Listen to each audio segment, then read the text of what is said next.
যাবজ্জীবন কারাদণ্ড দেওয়া হলো ছোট পর্দার জনপ্রিয় অভিনেতা সাকিব সিদ্দিককে। আর কোনোদিন বের হতে পারবে না কারাগার থেকে। সে কি এমন অপরাধের সাথে জড়িত যার কারণে তার এত বড় একটা শাস্তির মোকাবেলা করতে হচ্ছে? তাহলে কি সাকিব সিদ্দিককে প্ল্যানিং করে মিথ্যে অপবাদ দিয়ে বুঝে শুনে এত বড় একটা শাস্তি দেওয়া হচ্ছে, নাকি এটার পিছনে লুকিয়ে আছে অন্য কোনো টুইস্ট? প্রিয় দর্শক, এখন কি আপনারা চিন্তা করবেন যে সাকিব সিদ্দিককে মিথ্যে অপরাধে শাস্তি দেওয়ার পিছনে মিরাজ খানের হাত রয়েছে, নাকি বিকল্প কোনো চিন্তা ভাবনা? তো বন্ধুরা, আজকে সম্পূর্ণ বিষয়টি আমি আপনাদের মাঝে ক্লিয়ার করে দেব। তো ভিডিওটি স্কিপ না করে সম্পূর্ণ দেখার অনুরোধ রইল। আর যদি স্কিপ করে দেখেন তাহলে আপনি সম্পূর্ণ বিষয়টি একদম ক্লিয়ার ভাবে বুঝতে পারবেন না। তাহলে আমার এই ভিডিওর জন্য আপনার মাথায় অসংখ্য প্রশ্ন ঘুরপাক খাবে। এই কারণে সম্পূর্ণ বিষয়টি একদম ক্লিয়ার ভাবে বোঝার জন্য স্কিপ না করেই দেখতে থাকুন। তো চলেন আর বেশি কথা না বাড়িয়ে চলে যায় ভিডিওর মেইন টপিকে। মিরাজ এবং কি সাকিব সিদ্দিক তারা দুজনে আর্থিক সজীবের পরিচালনায় প্র্যাঙ্কিং টিমে কাজ করে থাকেন। 2021 সাল থেকে তাদের যাত্রা শুরু হয়। তারপরে আস্তে আস্তে সমালোচনায় আসেন এই দুই তারকা।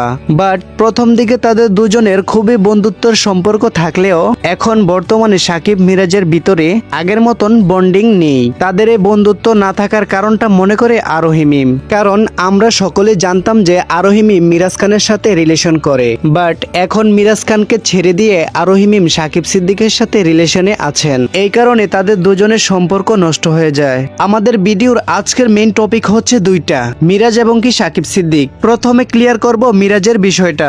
আপনারা যে মিরাজের এই পিকটা দেখতেছেন যে তাকে মারধর করে এক জায়গায় ফেলে রাখা হয়েছে, আমরা সাধারণ দর্শকরা চিন্তা করতে পারি যে এরকম নির্মম ভাবে মিরাজ খানকে কে মারলো। আর এই বিষয়টা নিয়ে আমরা যারা মিরাজ খানের ভক্ত আছি তাদের হয়তোবা অনেকটা কষ্ট এবং কি খারাপ লাগবে যে আমাদের প্রিয় মিরাজ খানকে কেউ এরকম ভাবে মারধর করে রাস্তায় ফেলে রেখে গিয়েছে। তো আপনাদেরকে বলছি, এইটা দেখে চিন্তায় পড়ার কোনো কারণ নেই। এটা বাস্তবের কোনো সিন নয়। এটা মিরাজ খানের নতুন একটি নাটকের শুট ছিল যেখানে মিরাজ খানকে মারধর করে ফেলে রেখে গিয়েছে। তো বন্ধুরা, তোমরা কারা মিরাজ খানের ভক্ত আছো অবশ্যই কমেন্ট করে জানিয়ে দিবা। এবং কি মিরাজ খানের নাটক দেখতে কার কার অনেক বেশি ভালো লাগে তারা এই চ্যানেলটি একটি সাবস্ক্রাইব করে দিবা। আশা করি মিরাজের বিষয়টা আপনারা সম্পূর্ণভাবে বুঝতে পেরেছেন। তো বন্ধুরা, এখন ক্লিয়ার করব আমাদের প্রাণপ্রিয় অভিনেতা সাকিব সিদ্দিকের বিষয়টি।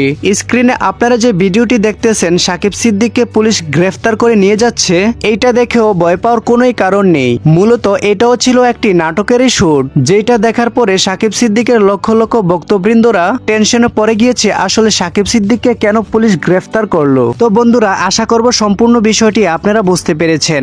এইগুলা দেখে বিভ্রান্ত হওয়ার কোনোই কারণ নেই। তাদের দুইজনের শুটগুলা ছিলই নাটকের, এগুলা বাস্তবের কোনো সিন ছিল না। তো এখন আমি আশা করব মিরাজ এবং কি সাকিব সিদ্দিকের যে ভক্তবৃন্দরা আছেন আপনারা নিশ্চিন্তায় থাকতে পারেন। বর্তমানে মিরাজ খান এবং কি শায়লা সাথী মালয়েশিয়াতে অবস্থান করছেন। তারা দুজনই নতুন একটি নাটকের শুটে মালয়েশিয়ায় অবস্থান করছেন। অন্যদিকে সাকিব সিদ্দিক আমাদের বাংলাদেশে অবস্থান করছেন। অনন্যার সাথে নতুন নাটক নিয়ে আসছেন সাকিব সিদ্দিক। তো বন্ধুরা, আপনারা যারা সাকিব সিদ্দিক এবং কি মিরাজ খানের ভক্ত আছেন অবশ্যই তাদের দুজনের উদ্দেশ্যে সুন্দর একটি কমেন্ট করে যাবেন।